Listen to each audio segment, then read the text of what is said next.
I'm Maria Menounos, and you're tuned in to AfterBuzz TV, the ESPN of TV talk. Now, let the buzz begin. Oh, we're back. Hey, everybody. Welcome to the GH Report right here on AfterBuzz TV, breaking down all the craziness that happens in Port Charles. Monday through Friday there on ABC. I'm Frank Moran. Last 3 years, while the establishment. Oh, sorry. I'm like, what is that? I'm hearing noise. All right. Now I'm good. Okay. We're seasoned professionals here. Oh, shut up. So what's up, y'all? That, of course, is the lovely and talented media empress of the galaxy there, Carla Renata. What's up, y'all? So let's do a roll call in the chat room. We got Joe Costanzo. We got Cherie R, Ruth Wood, Tom Cleve, Jasmine Edwards, Annie Goen, Jenny Fears. Okay, Jenny Fears. I kind of like that name. Linda Capra, our old standby Kelly Public Cover, Mary, Jasmine Edwards, Monique Abram, and Loretta Johnson. Thanks, y'all, for joining us. Appreciate you. Holy cow, folks. Yes. As always, like us on Facebook. Give us those 5 stars on iTunes. There we go. Subscribe to the YouTube channel. Give us a thumbs up while you're there. And, of course, Carla was just announcing everybody there on the chat that the coolest place to be right now on a Sunday at 6 o'clock Pacific time. Yeah. But if you're watching after we stream live, feel free to comment down below. So we will break down this past week in the intense detail that you love. But before we get started, Carla, what did you think overall? You know, it was interesting.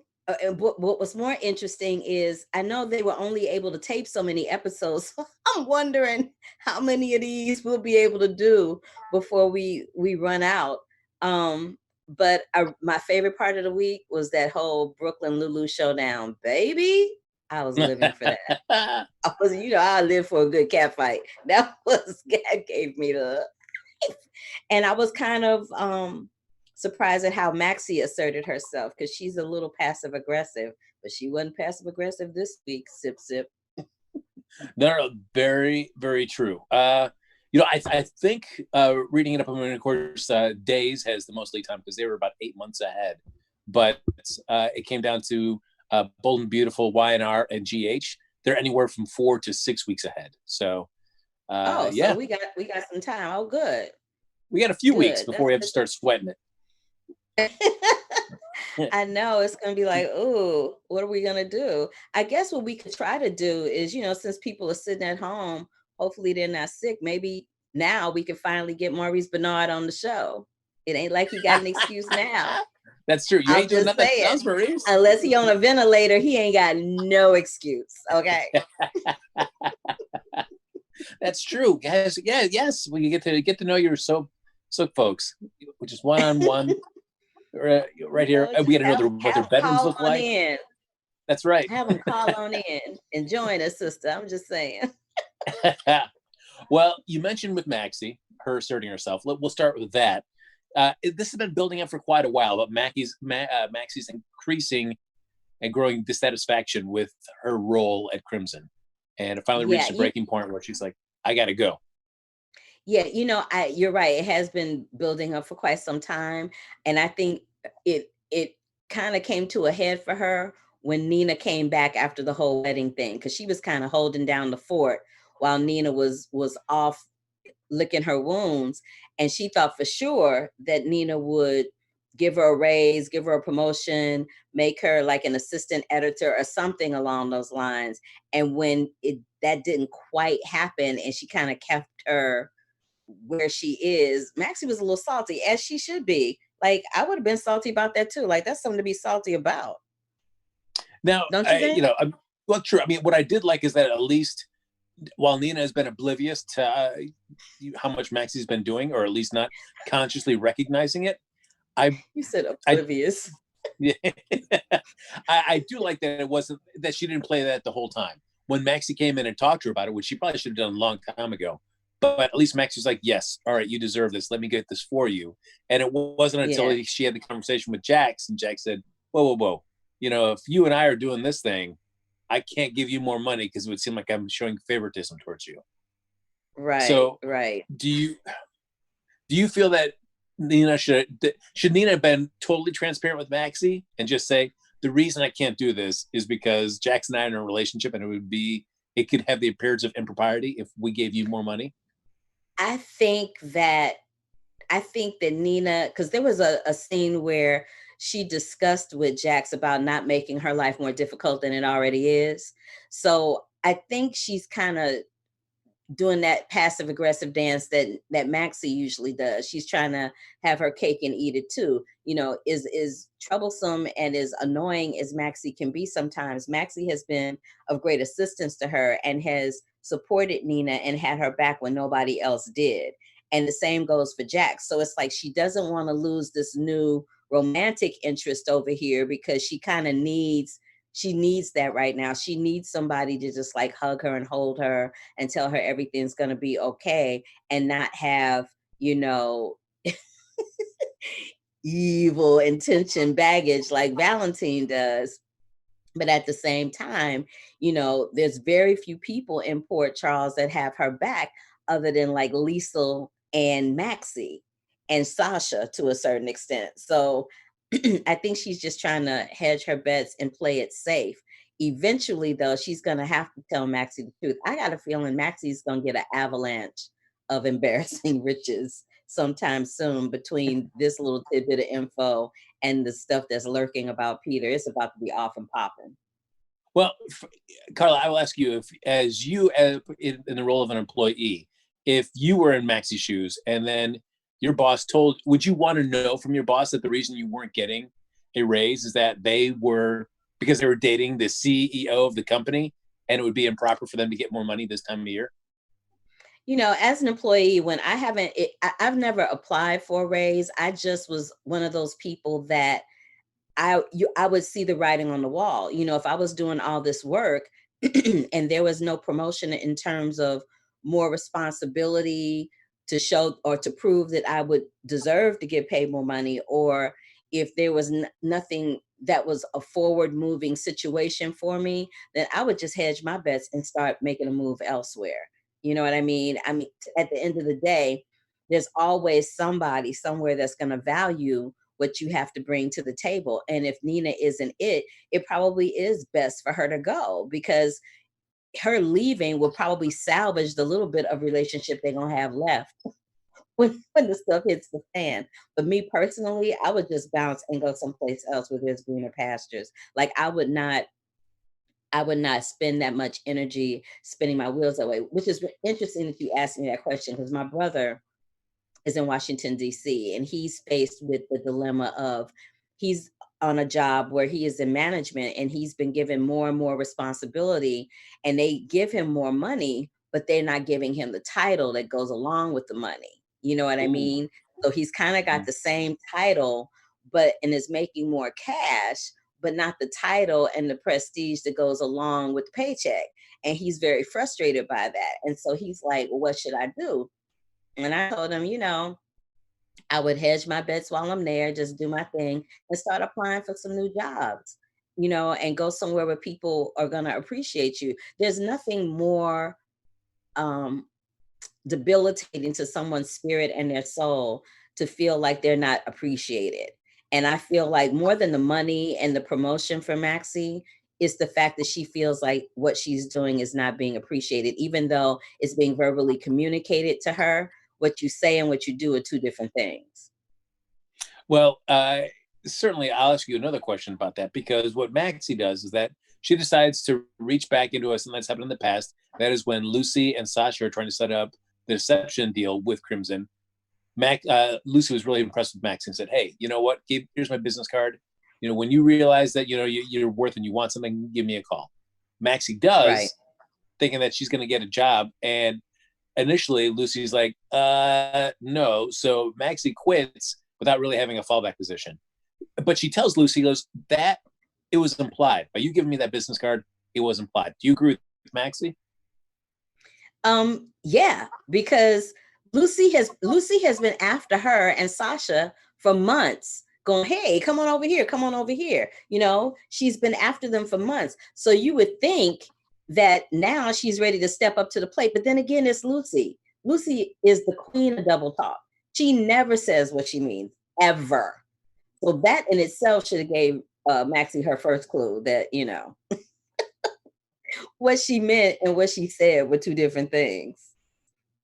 Well, I feel bad for Maxie because at the end of the week, we do realize that Lucy is going to be in, because now Nina says no to Lucy and deception. She's squashing this because she tried to poach Maxie, even though she probably really, at least from Lucy's point of view, she really didn't. So Lucy goes back to Valentine, and now they're in business together. For Maxie, somebody who's not really wanting to be in Valentine's orbit, now realizing like, oh, all right, you're, you know, at least a partner, if not just the primary investor of our company. How do you think she's going to feel about that? I don't know. How you think she's gonna feel about that? I can't imagine. I can't you imagine already know the answer. That's why you asking me. You ain't slick. So Carly also mentioned Liesl. That relationship between Nina and Liesl is very tense right now, because Liesl has been set up by Peter August, is in jail right now, and everybody that's come to visit her, whether it's Sasha, it's Nina, it's Franco, none of them believe what Liesl has to say right now. Even Britt didn't believe her. Even her own daughter kicked her to the curb. Yeah. I'm like, ooh, that's harsh. Yeah, confusing Britt and Sasha. My Britt, Nina, and Franco. None of them buy it or believing at Liesl at this time. Do you feel like Liesl is the person that cried wolf too many times, and so when she's really in trouble, nobody's going to buy her? Believe it? Yep, that's exactly what I feel. I feel like she has been, I didn't do it so many times, and then the truth will come out, and they would find out that she actually did has something to do with it. They're like, you know what? You've said this numerous times. You've lied numerous times. You know, maybe this time you need to just like, you know, pull the covers back in your bed and lie in it. That's how they're all treating her. So for me, it's going to be really interesting to see who finally steps up to help her out. Because one of them is going to step up to help her out. Well, I was really intrigued that it was Robert Scorpio. He says, hey, maybe we can help each other out. But then I also thought it was weird that the next thing we see after that scene is a day or so later, he's going to talk to Peter August and saying, oh, yeah, I just talked to Liesl Obrecht. Why would he tip his hand that he's like at least conferring with Liesl Obrecht? I feel like Robert just loves to see people squirm when he knows that the scent is onto them. Like, I feel like he just likes to take the knife and go like this just a little bit before he gets what he wants, which makes him a really bad spy. You know, it's like how many times was he all up in Finn's face, you know, baiting him for information or alluding to the fact that, you know, what he thinks Anna is not really what she is, and you know, and other shenanigans that have ensued during the time that they have hooked up and he's been around in Port Charles. So I feel like he's one of those people that he does it.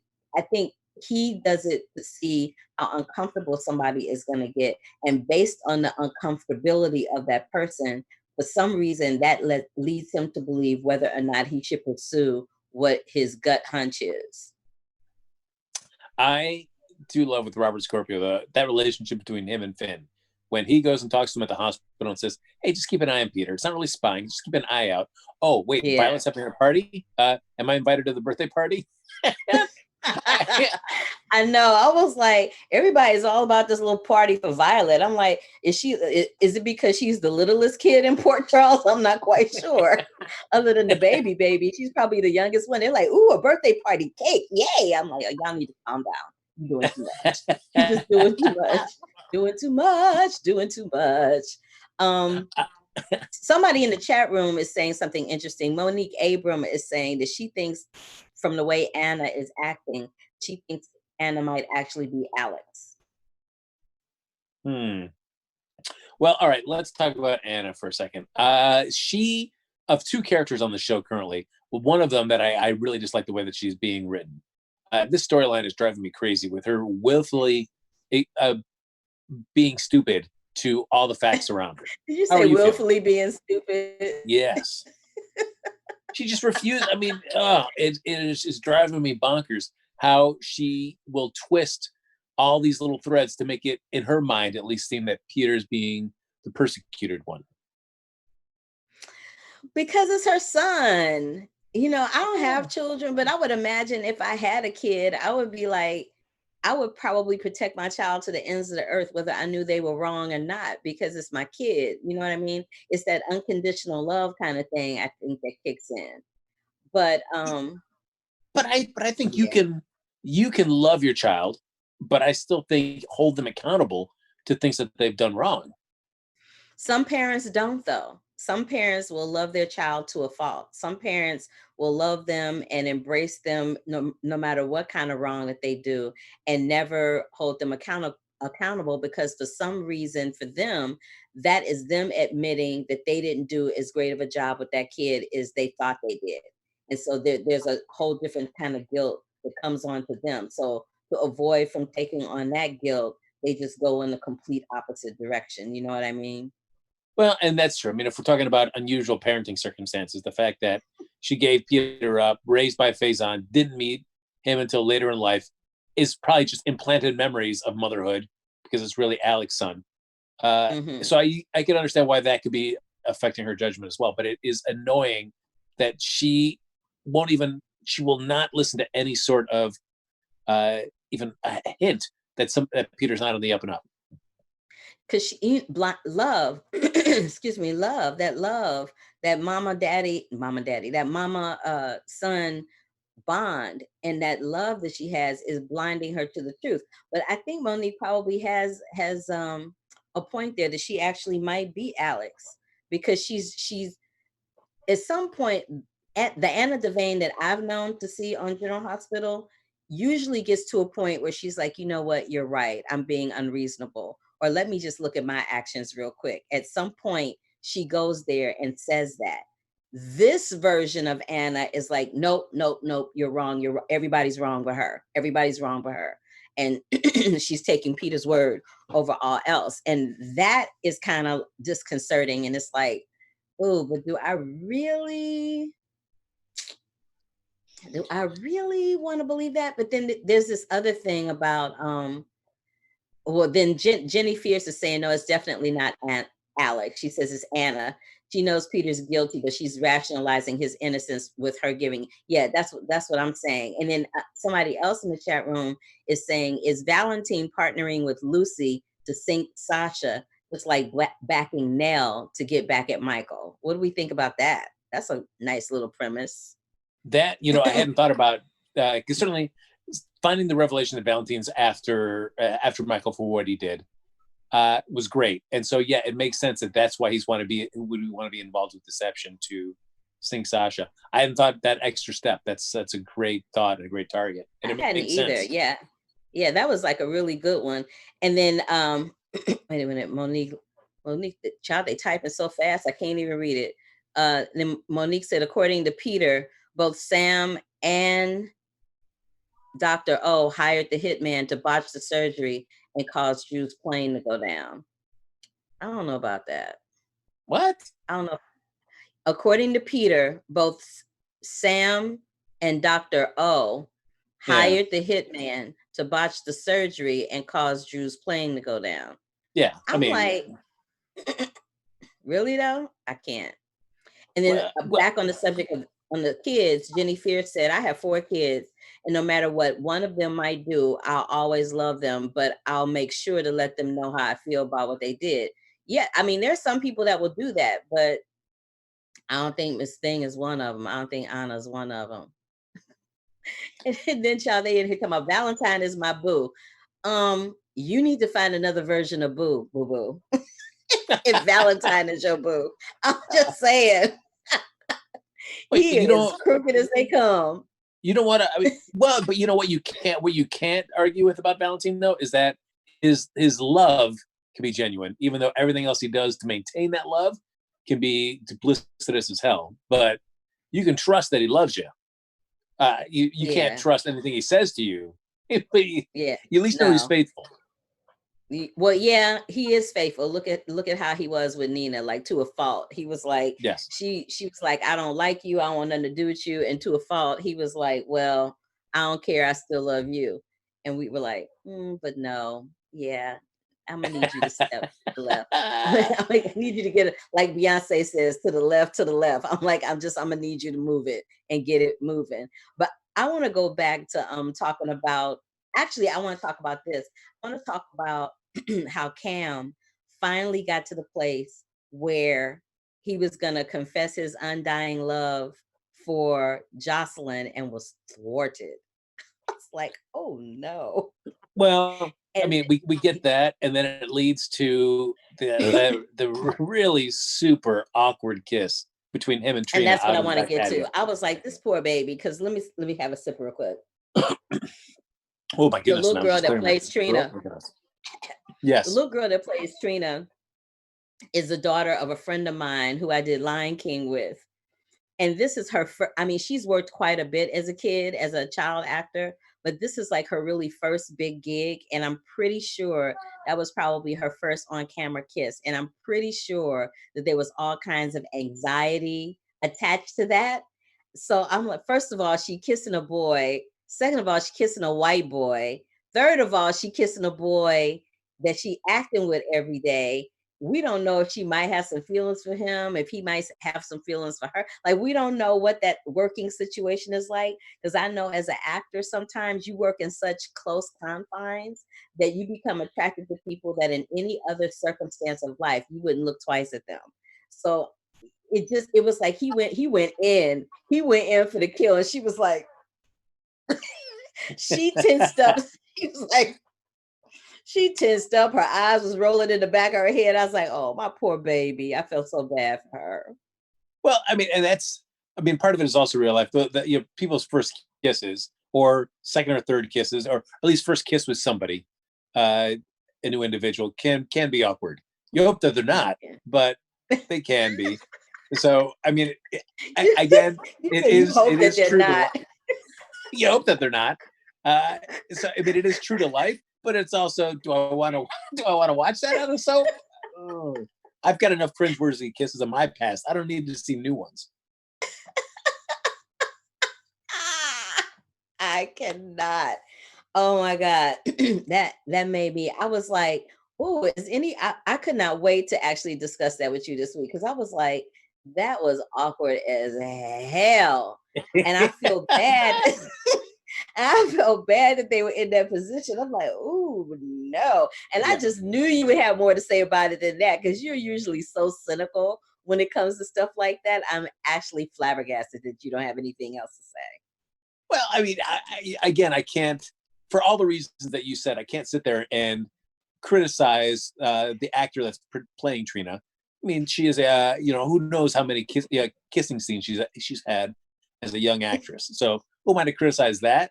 It's just, I also feel like maybe it could have been, the acting coach could have probably just thought maybe prepped her better for the scene, maybe, or maybe that was their choice to say, like, hey, this is going to be a super awkward kiss because it's between people that have considered themselves really good friends for a number of years, and now they're kind of crossing that boundary, but it's still a little weird and unusual. So maybe the kiss itself is a little weird and unusual. Okay, now let's get to Spinelli and his subtle but not so subtle trying to spy on Peter's situation. It's so sad. And but he's actually starting to show like this salty kind of jealous side when it comes to Peter. Whenever it's dealing with his daughter and Maxie, you just see green in his eyeballs. And I'm wondering how this is going to play out in the process of him trying to expose Peter. Well, I don't think, I mean, I agree with Spinelli. It is nothing about jealousy. I think it's just knowing Peter's knowing Peter's story, what he's done to people that he's cared about, and now worried that he could do the same thing to Maxie, somebody that he does care enormously for, but I don't think in a romantic fashion anymore. But if you want to talk about hammy overacting, the scene where Spinelli's at the gym and listens to the voicemail and then awkwardly storms out of the boxing ring behind Jason and Anna. I'm like, oof, ouch. I'm like, what? That was I a little don't rough. understand. Like what is happening? I don't understand. And then what else do I want to talk about? I want to talk about, Yeah. So let's talk about this situation where I think toward the end of last week there was like a little semi cliffhanger of of what's his name? Chase. Chase and Sasha collectively deciding that they were going to suggest that Willow marry Michael because we discovered last week that Sasha can't marry Michael because of her sordid past of lying. So that doesn't make her the best parent going forward. But they had this whole suggestion about Willow. And it's amazing to me how salty Chase is about it. Like he was salty to the point where he jumped up in Sasha's face. He was like, yo, why are you going to suggest that? Like, I don't want you suggesting that, because he knows that there's chemistry between the two of them. So my question is, how long do you think it's going to take before Willow and Michael end up hooking up? Because it's going to happen.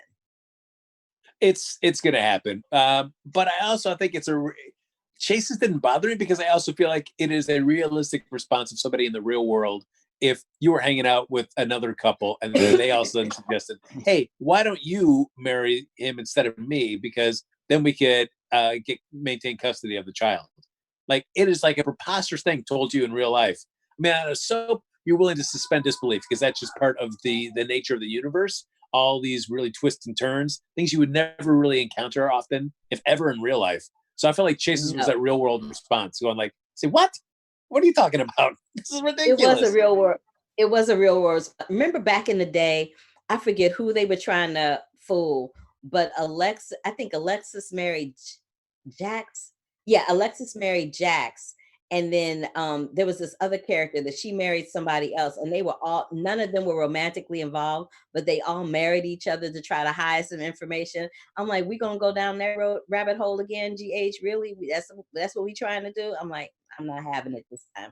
Then I kind of dealt with it because at that point in time, I'd never seen anything like that. And Nancy Grahn, who plays Alexis, is very entertaining in situations like that because her comedy chops are so off the charts. But now I'm like, Nan, one of the four of them, got any kind of comedy happening anywhere. So I'm like, I don't know if I want to see that play out. Yeah, and because if that does, I need to laugh. I don't need to be like all angst ridden and like, yeah, I don't believe this. You know what I no, mean? and that's true. And the one thing that we haven't seen, I would probably be more interested if they had played up the foursome dynamic more. We until this week, we really hadn't seen any scenes of just Sasha and Chase together. So we had no idea. Like, I mean, we've seen tons of Willow and Michael scenes, so you could buy into. Oh yeah, if they wanted to build this into a relationship, I could see the foundations of it. But I couldn't. I mean, Sasha and Chase. I'm like, oh, okay, sure, maybe. But I don't. But I can see Sasha and Chase. Like, remember, Sasha was the one that called Chase and asked him to come to the house when Willow was going through it, and said, "You're going to want to hear this." When Nelle was over there acting out, right? So they have alluded off and on that they have some type of friendship, some type of communication in regards to Wiley or Michael or Willow. But up until this past week, we never saw the four of them in this room to get the definitive boundaries or relationship situation happening between the four of them. I kind of like the four of them in cahoots together. It's kind of funny, but I need for it to be written more funny because I just need comedy. True. I mean, it's hard for the storyline as well because it is up against Nelle, who we've basically elevated to this not like a crime boss type threat, but a very serious threat to everybody that she comes in contact with. So I feel like trying to throw in a humorous part of that, I don't know how the two tones would mix. It would, though, because they did it before. That's what I'm saying. When they did it before, it was pure comedy, and I had never seen that. But now they're doing it, and there's like no comedy element at all attached. I'm like, I need some hee hee ha ha to happen. But just to hop off of that real quick, that they're in the chat room talking about Carly's trying to groom Sasha to be Carly 2.0. That I was about to mention that. I thought that was because we've seen so many times where Carly, much like she is with Jason, always disapproving of the people in her men's lives, whether it's Jason, whether it's Michael, whether it's Morgan. So to see her take a real liking to Sasha when she kind of realizes how as she described, you're a good girl who knows how to do bad. I was like, all right. It was nice to see Carly being on the improving side for once. Well, I think she's like Sasha since day one. Like she's never, as far as Sasha is concerned, she has never been like, oh, Sasha. She has never been like that about Sasha. So I can see that this is going to be a nice little alliance happening that that actually could have some comedy. I'm all about the comedy today. So I'm feeling like, this alliance could prove to be a very comedic yet interesting situation, if nothing else. I also want to talk about, before we run out of time, I truly want to talk about that fight, honey. That fight with Brooklyn and Lulu. What? All right. First, we'll back it up to this terrible montage they have of Brooklyn, who's gone shopping, and then she comes back to ELQ and goes into this montage where all it really essentially amounted to was her putting a paperweight on this desk. Like, she came in with like 4 or 5 bags, and it was just a paperweight that ended up on that desk. What's up with that? Look, if you're going shopping and you're a quarterman, you're gonna have more bags than that. I'm just saying. Well, but it's like I was expecting like some big grand transformation of her desk, and there was nothing. It was really just, here's a paperweight. Look at that. That was great. Yeah, and don't even get me started. It was kind of leading up to like a Pretty Woman moment, and it didn't really pay off. Plus, all right, let's talk about ELQ for one hot second, where this is, I think, we'd all agree, a Fortune 500 company. So that this is the best that it could do as a lobby-esque area to greet your guests. Just coming off an elevator in this little cramped hallway. That's it? Get out of here. That's ridiculous. Look, as much as they talk about ELQ, it needed to be looking like that lobby in Devil Wears Prada. Like it needed to be giving me that kind of gravitas. But I'm sure they can't create that kind of gravitas on them ABC Prospect Studio style sound stages. But it's like you can build the Quartermain Mansion, and that is a nice open area, so you can do that. I mean, and if you're gonna focusing on Brooklyn, if this is only a toss away storyline where she's gonna only be the receptionist for 3 or 4 days, okay, I can understand. You're not gonna spend a lot of money.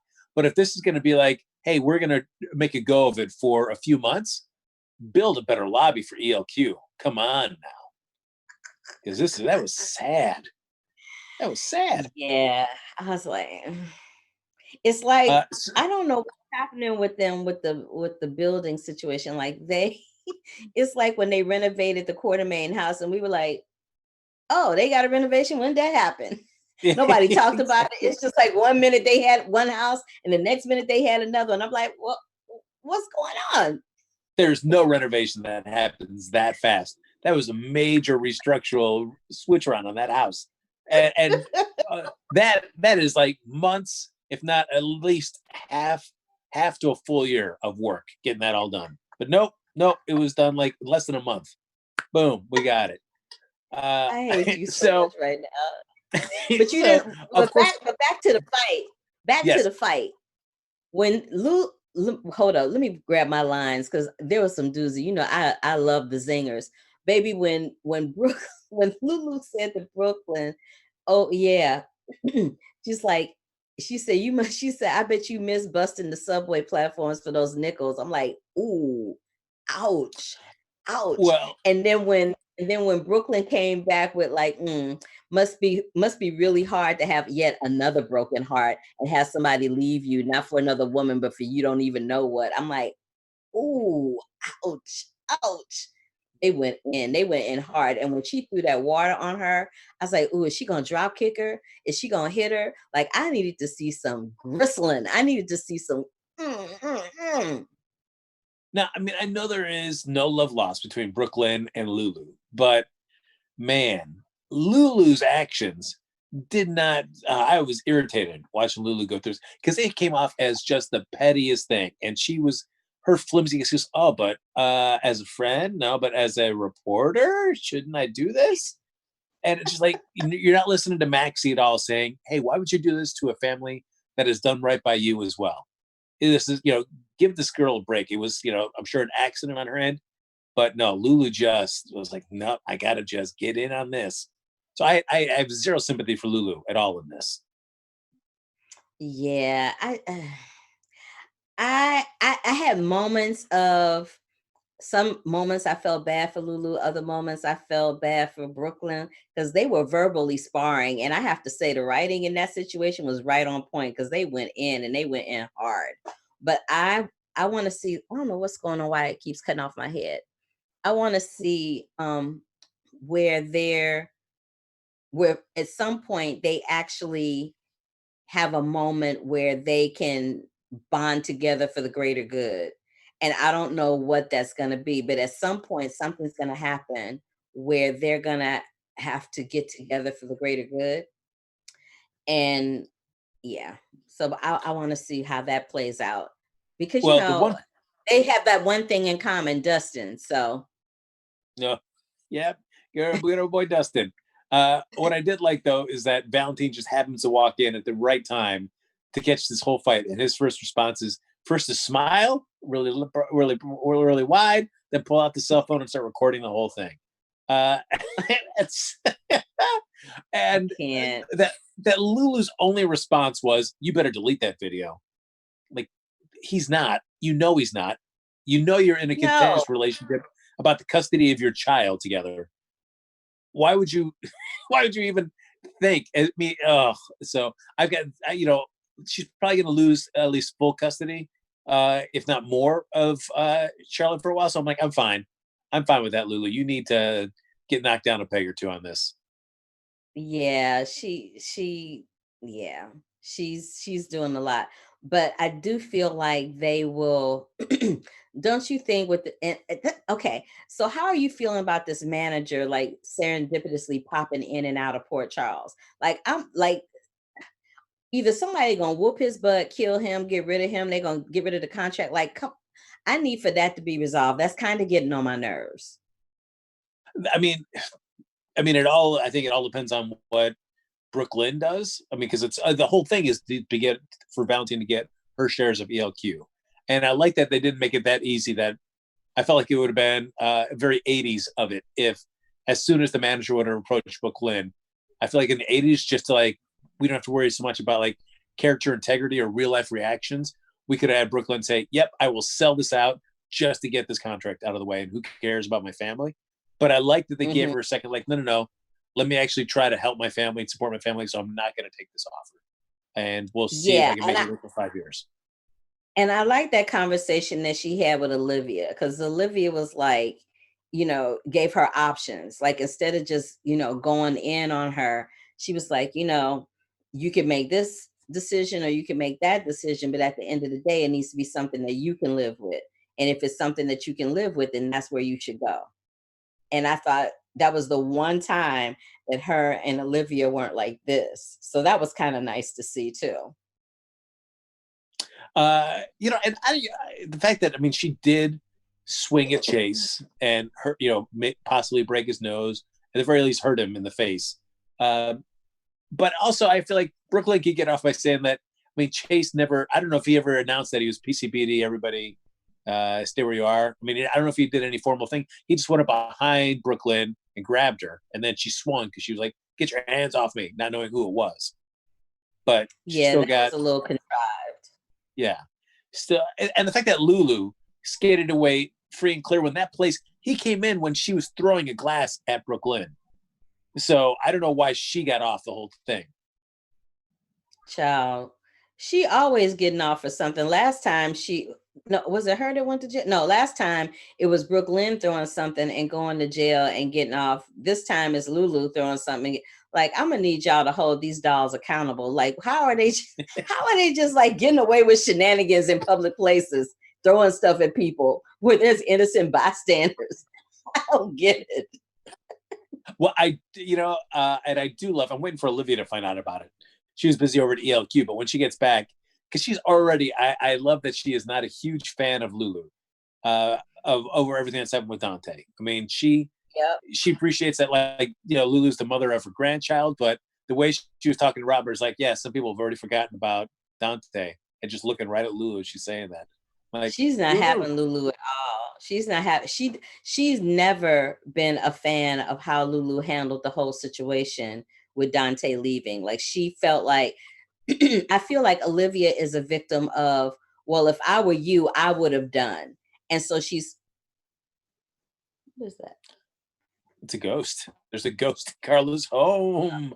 Ooh. It's Maurice Bernard, Carla. He's coming over to say hi. You're right. I feel like what is that? Some funky noise happening. I hope nothing's about to blow up. Anyway. It sounds like a technical situation about to go down. I'm like, no.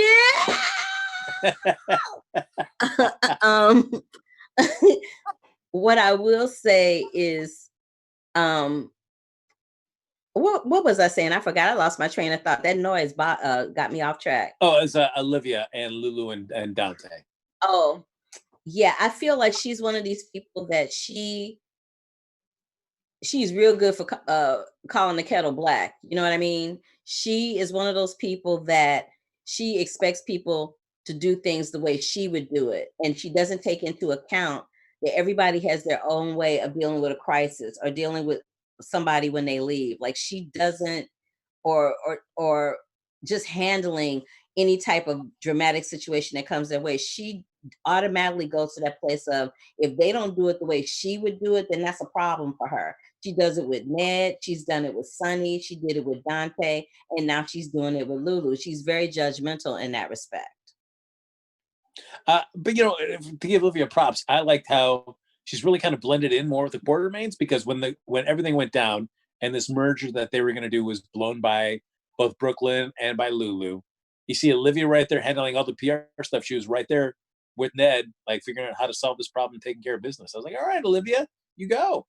Well, Olivia, look, we've always known she was a smart cookie. She ain't no dum-dum. She ain't never been dumb by any stretch of the imagination. I mean, remember when she first came to Port Charles? She was very methodical in everything that she did before she even let people know who she was or that she was Connie's cousin. So she's not stupid by any stretch of the imagination, but I feel like sometimes she's just one of those people that is like, you know, if if you don't do it the way I want to do, even with the decoration situation, because the way she wanted to do the decorations wasn't the way Monica wanted to do the decorations in the house, that was a problem for her.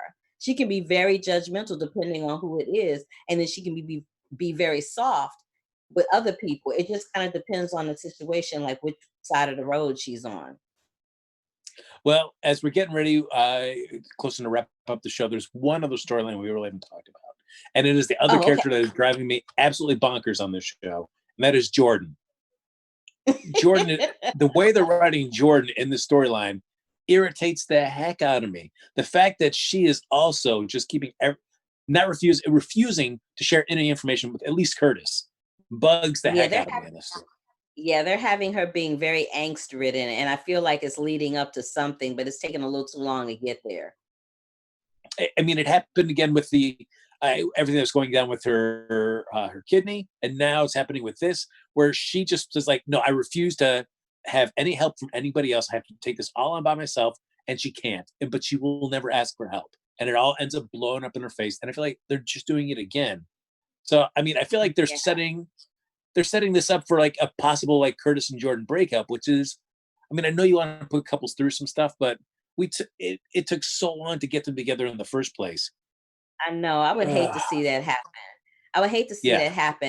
You know, I really would, because I remember when she first came on, when Brianna first came on playing Jordan, you know, everybody, us included, all of the fans were like, we don't know, because we had fallen in love with the first chick that played Jordan. But Brianna brings a whole different dimension to her, making her very engaging and very entertaining to watch because she's given Jordan a type of depth and breadth that we hadn't seen before, right?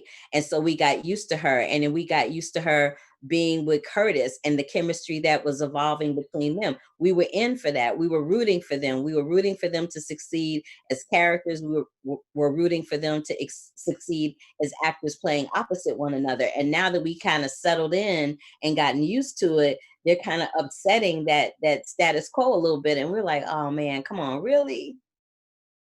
Yeah, but I would be fine with it if you could have two people approaching something with the best of intentions. They just happen to fundamentally disagree about something. The fact that Jordan is repeating past behavior, I mean, I guess that's true. People do repeat past behaviors in life. It is just frustrating to watch. Yeah, I mean, it's like that old adage says, if you keep doing things the same way, you keep getting the same results. And she is getting or on her way to getting the same result this time, just like she did with the whole kidney situation. It's going to result in her being in a life-threatening situation and having to recover from something. And we don't know if she's actually going to recover from whatever it is or not. We just got to lay back and watch and wait and see. Well, speaking of waiting and seeing, folks, we are going to have to wait and see how this all develops over the course of the next week, because it is time for this episode of the GH Report to wrap up. We've done it, everybody. We've done it. Folks, thanks for joining us so much.